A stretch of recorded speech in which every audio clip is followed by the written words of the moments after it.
নমস্কার, চলে এসেছি একটি নতুন ভিডিও নিয়ে, ভাইফোঁটার ভিডিও নিয়ে। দেখুন, আমার মা এবং তারপর মেজো মাসি ও ছোটো মাসি মামাদেরকে ফোঁটা দিয়ে নিচ্ছে। এই ভাইফোঁটার দিনটা হলো ভাই এবং বোনেদের কাছে একটা অন্যরকম আনন্দ। ভাইয়েদের মঙ্গলার্থে দিদিরা জমের দুয়ারে কাঁটা দেয়, আর তারপরে আমাদের বাড়ির ছোট ছোট খুদেগুলো দেখুন তার ছোট দাদাকে ফোঁটা দিচ্ছে।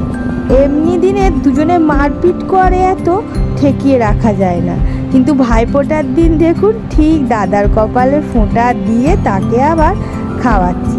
ওইদিকে আমার বড় বোন আমার ভাইকে ফোঁটা দিয়ে নিচ্ছে, তারপর আবার ছোট ভাইকে ফোঁটা দিল।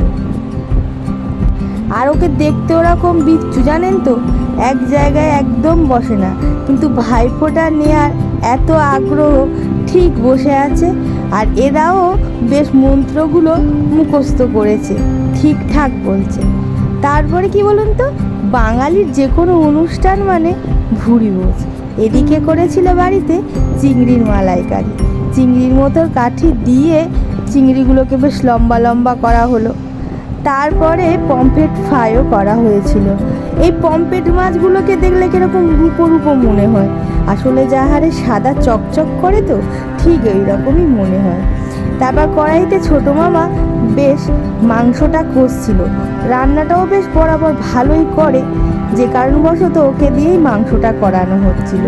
তাছাড়াও দইটা ভালো পাতে, জানেন, তাই জন্য ওকে বলা হয়েছিল যে তুই যদি পারিস বাড়িতে একটু দইটা পেতে রাখিস না। এই দেখুন আস্তে আস্তে খোলা হচ্ছে, দইটা বেশ সুন্দর পেতেছে, জানেন, একদম দোকানের মতোই হয়েছে। দেখেও লোভ হচ্ছিল, মনে হচ্ছিল ওখান থেকে তুলে খেয়ে। তারপর রাত্রে গিয়েছিলাম গাড়ি করে একটু ঠাকুর দেখতে, গিয়ে ঠাকুরের সাথে সাথে উপরি পাওনা ছিল এইটা, ভূতের বিয়ে। ঠিক মানুষের যেভাবে বিয়ে হয়, ওরাও সেই সঙ্গগুলোকে একদম বাস্তবায়িত রূপান্তরিত করেছিল। তারপর ওইদিকে দেখুন ফুচকা স্টল দিয়েছে, পকোড়া স্টল দিয়েছিল। আর আমি ভাবছিলাম আর পুজো থেকে না খেয়ে এখানে এই দুটো ফুচকা আর পকোড়া খেয়ে যায়, টাকা বরং বাঁচবে। সকালবেলায় বাজার যাওয়ার পথে দেখি এটা আমাদের পাড়ার মণ্ডল, একদম ফাঁকা। মনটা কেমন হু হু করে উঠল। ভালো থাকবেন, সুস্থ থাকবেন।